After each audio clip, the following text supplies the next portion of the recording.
વડાપ્રધાન નરેન્દ્ર મોદીએ પશ્ચિમ બંગાળના પ્રચારમાં ઝાલમુરી શું ખાધી એ ઝાલમુરી આખા ભારતમાં જાણીતી ચર્ચાનો વિષય થયો. વિદેશમાં પણ એ ચર્ચાનો વિષય થયો. આ ઝાલમુરી બે શબ્દની જે વાનગી છે એને ઘણું બધું માઇલેજ ભાજપને આપ્યું અને ભાજપ બંગાળમાં વિજય થયો પછી બધાએ ઝાલમુરી ખાય અને એની ઉજવણી કરી. આ ઝાલમુરી બહુ મજાની વાનગી, સાવ સીધી સાદી વાનગી છે અને હમણાં જ એક રીલ બહુ વાયરલ થયું છે ગુજરાતીમાં. એ કે ઝાલમુરી લઈ આવ્યા છીએ, પેકેટ છે રાજકોટની બાલાજી કંપનીનું. પછી એ પેકેટ તોડે છે ભાઈ અને પછી હાથમાં લઈ ઝાલમુરી ખાય છે અને પછી એમનું જે રિએક્શન છે એ બહુ મજાનું છે. એ કે ભાઈ આ તો તીખા મમરા છે. પણ આ ઝાલમુરી પાછળ ઘણી બધી હિસ્ટ્રી પણ છે, કારણ કે કોલકાતાની પૂરા બંગાળમાં એ સ્ટ્રીટ ફૂડ ગણાય છે. પણ આ ઝાલમુરીનો અર્થ શું છે ત્યાંથી આપણે શરૂઆત કરવી છે. પછી બીજા રાજ્યોમાં આના જેવી જે વાનગી છે એની પણ આપણે વાત કરવી છે. આ બંગાળની જે ઝાલમુરી છે એમાં ઘણીવાર મમરા, ચણા, બાફેલા બટાકા, કાકડી, ટામેટા, લીલા મરચાં, ખાસ ઝાલમુરી મસાલો અને તે અખબારના કાગળમાં જે આમ ઠોંગો નળાકાર બનાવીને આપવામાં આવે અને ઉપરથી પછી નાળિયેરના ટુકડા પણ નાખવામાં આવે. મહારાષ્ટ્ર અને ગુજરાતની આપણે વાત કરીએ એમ ભેળપુરી, ભેળ જેવો આ ઝાલમુરીની વાનગી છે. મહારાષ્ટ્રમાં તીખી અને ગળી ચટણીઓ, આંબલી અને ખજૂરની ચટણી એમાં ભેળવવામાં આવે છે. મમરા સાથે સેવપુરી, ડુંગળી અને મસાલા સિંગ પણ નાખવામાં આવે છે. ગુજરાતમાં આપણે ઘણીવાર સૂકી ભેળ અને ગળી ભેળ તરીકે ખાઈએ છીએ. કર્ણાટકમાં પણ આવી એક વાનગી છે અને ઉત્તર કર્ણાટકમાં એ જાણીતી છે ને એનું નામ છે ગિરમીટ. આમાં મમરાને ખાસ પ્રકારનો વઘાર, જેમાં ચણાની દાળ, કઢી પત્તા અને આંબલી હોય છે અને સાથે ભેળવવામાં આવે છે અને તેને મોટા ભાગે મિર્ચ ભજીયા એટલે કે તળેલા ભજીયા સાથે પીરસવામાં આવે છે. ગિરમીટ કહેવામાં આવે છે. આંધ્રપ્રદેશમાં એક ઉગ્ગાની અથવા તો મુગ્ગુલું કરીને વાનગી છે.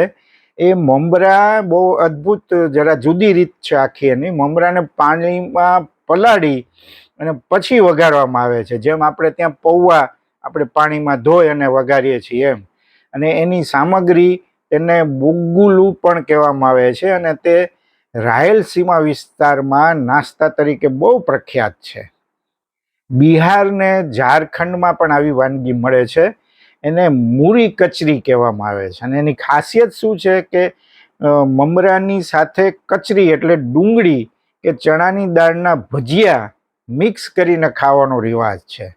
આમાં પણ બંગાળની જેમ સરસિયાના તેલનો ઉપયોગ થાય છે અને એનો સ્વાદ પણ તીખો હોય છે. તમે જુઓ કે ઓડિશામાં પણ આવી એક વાનગી છે, મુઢી મનસા એનું નામ છે. ઓડિશાના મયુરભંજ વિસ્તારમાં મમરાને મટન કરી એટલે કે ગ્રેવી સાથે ખાવામાં આવે છે, જે ઉત્તર ભારત કે ગુજરાતના લોકો માટે સાવ જુદો જ અનુભવ છે.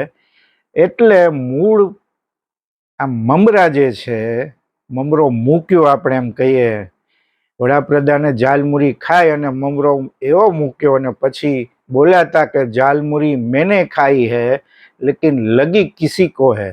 એટલે આ મમરો છે એ કાશ્મીરથી કન્યાકુમારી સુધી અને ગુજરાતથી બંગાળ સુધી પોતાની ઓળખ બદલતો રહે છે. ચોખામાંથી જે બને છે, આપણા ગુજરાતમાં જેમ વઘેરા મમરા, જેતપુરના જે લસણિયા મમરા છે એ ખાવા બહુ અઘરા હોય છે. 2-3 બુકડા ભરો એટલે અંદર આગ લાગી જાય જો તમને તીખું ખાવાની ટેવ ન હોય તો.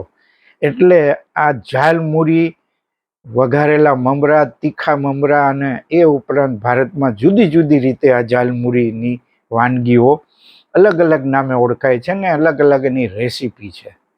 પણ આ જે ઝાલમુરી બહુ પ્રખ્યાત થઈ છે. રાજકોટના બાલાજી વેફર્સે પણ એની શરૂઆત કરી પેકેટ વેચવાની ઝાલમુરી, એ પણ બહુ લોકપ્રિય થઈ છે. પણ ઝાલમુરી બંગાળના રાજકારણમાં એક મુદ્દો બનેલી આવું બહુ ઓછું બને છે. જેમ બિહારમાં એમ કહેવાતું હતું કે જબ તક સમોસે મેં આલુ બિહાર મેં લાલુ, એવું એક સૂત્ર લાલુ યાદવ વખતે બહુ જાણીતું થયું હતું. પણ બાકી કોઈ વાનગી આવી રીતે રાજકીય ચર્ચાનો વિષય બને એવું કદાચ ઝાલમુરી બંગાળમાં બન્યું છે. ઝાલમુરી ખાતા રહેજો, ઝાલમુરી કહેતા રહેજો. એનો સ્વાદ તમને કેવો ગમે છે? તમે આ મમરાની રેસીપી સાથે શું શું પ્રયોગ કરો છો? ચોક્કસ લખી જણાવજો. ફરી મળીશું. આભાર.